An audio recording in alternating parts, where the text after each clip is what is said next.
to Parvinder Singh Sethi ji first, since the Aam Aadmi Party is making their debut in the Gujarat elections. Parvinder Singh Sethi ji, you know, you just saw my colleague Arunil. He is reporting from Ahmedabad. He just caught hold of some women who were standing there. He didn't pick and choose. He just randomly stood at a place. There were 5, 6 women there and started speaking to them. You've heard exactly what they have said. How can you beat that sentiment? People may be angry and upset with what happened in Morbi. People may be angry and upset with, 20 million things in the state of Gujarat. But Gujarat is his state. And ultimately, Modi ji आएंगे, तो vote Modi ji को ही पड़ेगा. नहीं, ये perception मैं पहले भी कह चुका हूँ कि जो पूरे संसार के अंदर जो चुनाव है ना, वो मैनिफेस्टो के आधार पर होता है, चुनाव में किए गए वादों के आधार पर होता है, डेवलपमेंट के आधार पर होता है.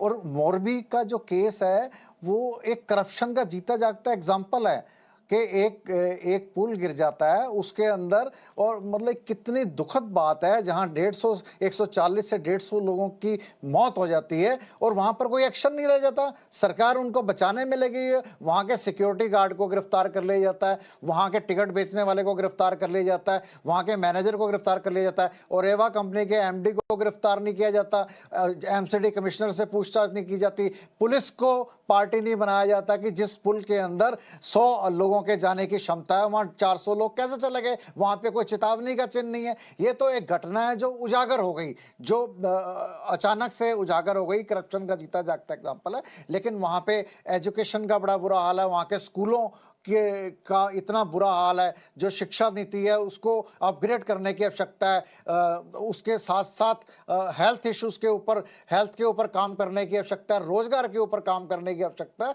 वहां बहुत जो वहां के लोग हैं वो परेशान हैं क्योंकि एक डिक्टेटरशिप, जितनी स्टेट्स हैं वहां डिक्टेटरशिप की राजनीति है. और आप जैसे कह रहे हैं प्रधानमंत्री जी की स्टेट है, वहां पे प्रधानमंत्री जी का इन्फ्लुएंस है, लेकिन आज का जो वोटर है वह जागरूक है. वो चाहता है कि जो गरीब आदमी का बच्चा भी डॉक्टर इंजीनियर बने, उसको भी अच्छी बराबर की शिक्षा मिले, उसको भी फ्री एजुकेशन मिले, उसको भी फ्री जो स्वास्थ्य है, जो बेसिक नीड्स हैं एक नागरिक की, वो सरकार को देनी चाहिए. एक ह्यूमन लाइफ की वैल्यू होनी चाहिए. इस देश के अंदर बड़े दुर्भाग्य की बात है कि एक आदमी की जान की कीमत कुछ नहीं है और गरीब आदमी की जान की कीमत कुछ नहीं है. अगर हम एजुकेशन सिस्टम को स्ट्रांग करेंगे तो एक गरीब का बच्चा भी, अगर उसका बच्चा, सेठी जी